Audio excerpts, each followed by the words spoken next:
Automatic is a habit, you should know it's automated. The Colts are still in this holding pattern, waiting to see what the next approach is for Carson Wentz and that foot injury. If for some reason Carson Wentz is not ready for that Week 1 game against the Seattle Seahawks, who's going to be the starting quarterback? Got the city talking about me like a passed away. Automatic is a habit, you should know it's automated. The last thing you want if you're Carson Wentz is Nick Foles anywhere around this conversation. The last guy you want walking that building is Nick Foles, man. I mean, it could totally crush him. Automatic is a habit, you should know it's automated.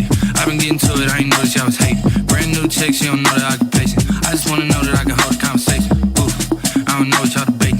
I've been waiting for you, now I'm running out of patience. What's going to happen in Indy? Because unfortunately, it's a worst kind of case scenario situation for the quarterback there.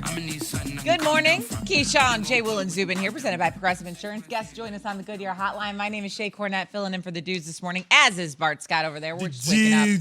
Both doubling up on coffee today. You know, it's Tuesday. It's what happens. Hey, Keyshawn is, I think he's coming over the Atlantic right now. You know what I'm saying? He's like Santa Claus. He's coming back Thursday, baby. Keep drinking that coffee, Bart. All right. It's time for Straight Talk, brought to you by Straight Talk Wireless. I mentioned it. The Colts, basically yesterday, you and I were up here talking about what was kind of going to be the worst case scenario for Carson Wentz, and I think this might be right around where that is. So yesterday, Frank Reich, the head coach of the Indianapolis Colts, made the announcement that, yes, Carson Wentz indeed does need surgery. He is going to be out anywhere from 5 to 12 weeks. Now, I know that is a very large span. And if you look at their schedule, the Colts' first 5 games, it's the hardest in the NFL. And so as we approach training camp, or I'm sorry, we're already in training camp, as we approach what is coming up here in terms of the Hall of Fame game and preseason games, and soon in a month, we're going to be underway with the regular season. This is not a good situation, not at all. Frank Wright said there was a loose, broken bone in Wentz's foot, an old injury, possibly from high school, and they need to address this. He needs to have surgery to get it taken care of.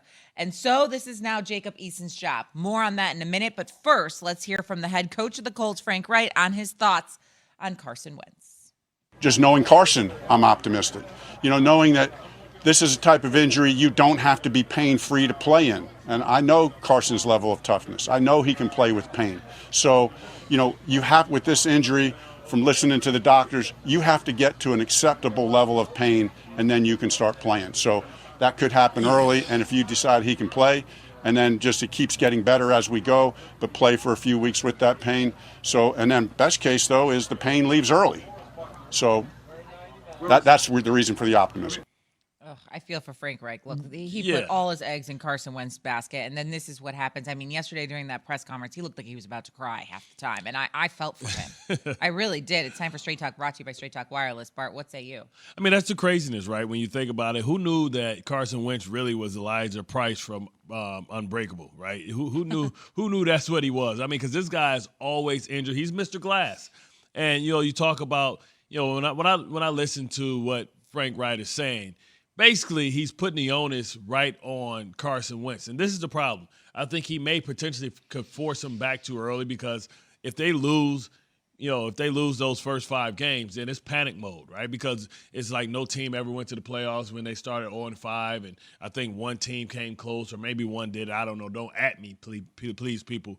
But when you start saying things like, well, acceptable level of pain and tolerance and stuff like that, now you put it at the player. You put it at the player's foot, because now at what point is he going to feel like, man, I have to get back to try and secure that I can, you know, prove to the fan base that I'm not a quitter, that I'm a tough guy, and then risk getting it hurt again, right? So you talk about 5 to 12 weeks. No, let's just say if it's somewhere in the middle, right? Let's just say if it's 2 months, right? Sounds like my mechanic, right? When I drop off his car and I ask him, like, when is it going to be ready? Yeah, could be ready soon, could be ready late. And it's always something usually late.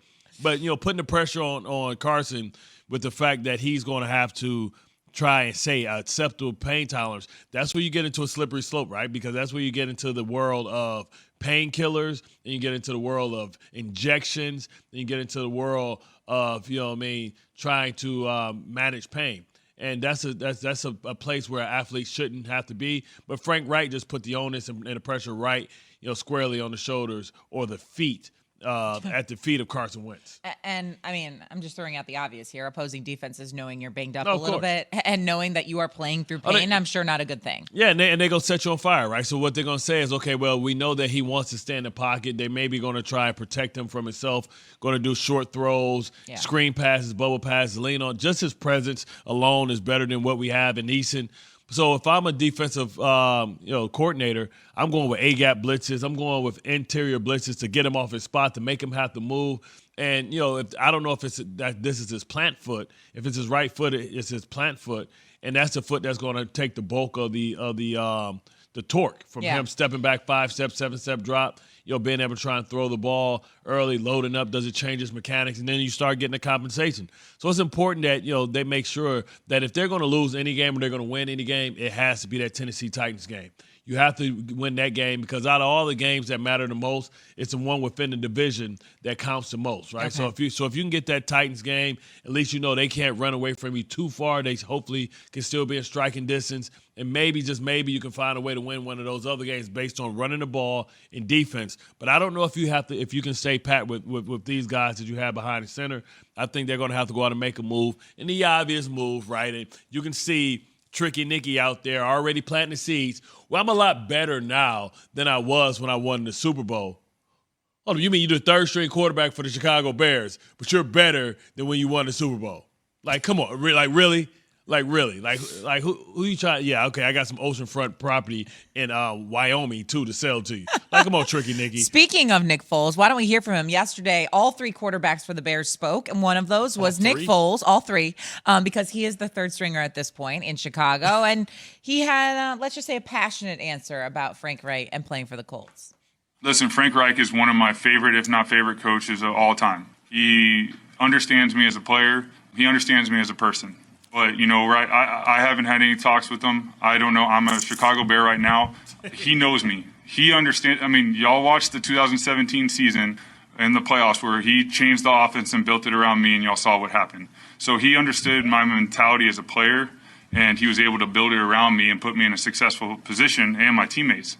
But that being said, they have Carson. And Carson and I have a lot of history. I have a lot of respect for Carson. He's a tremendous player. He's going through adversity once again, but he'll bounce back. And you know what? He might miss a few games, but I know he'll be back out there. But we haven't had any talks. So right now I'm a Chicago Bear, and I'm going to keep slinging it with these third stringers, and we're going to dice them up. Okay, a few things that Bart said that I want to build off of. First of all, when you listen to Nick Foles talk, the one thing that stood out to me about everything he just said is Carson and I have history. Correct, you do. Also, next thing that stood out, how much he loves and adores Frank Reich, and he feels like he does the best things in his offense to fit Nick Foles' game. Okay, so those are two things. Second of all, you mentioned him having issues staying upright, okay? And when opposing defenses know that you aren't 100%, like they're going to know if Carson Wentz does come back too early, then what are they going to do? They're going to go after him. And what did Carson Wentz do last year? I think if he wasn't first, he was second in 50, sacks. 50 sacks. I mean, he had issues staying upright, and that is just the facts. The first 5 games we've talked about now, you said the Tennessee Titans is the most important there. Yeah. First 5 games, 4 out of the 5 are games against playoff teams from last year. All 5 teams in those first 5 games had double-digit wins last year. These are just the facts. That's the Straight Talk brought to you by Straight Talk Wireless. No contract, no compromise. And so when you think about what the Colts are going to do now, now what do they have to do? Well, they need to turn all their attention on over to Mr. Jacob Eason. Once again, here's Frank Reich.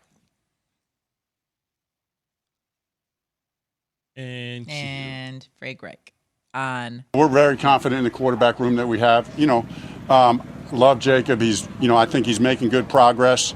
It's all, these reps are invaluable. So I had a good conversation with Jacob yesterday. Hey man, it's your show. Let's go. And you got it. He has to prepare like he's starting week 1. And we don't know if that'll happen or not, but he's got to get ready. And we're going to trust him in that process and support him and get behind him and just help him to continue to get better. He's got the right mindset. All right, Jacob Eason spent his 2019 year at Washington. He is clearly not ready to be a full-time starter in the NFL. He's young, he's new, he didn't take an NFL snap last year. However, this now becomes his job. You know who you were getting when you drafted Jacob Eason, and so now, you got to figure out a way to become the starting quarterback for the Indianapolis Colts. Man, I mean, come on, man. Like,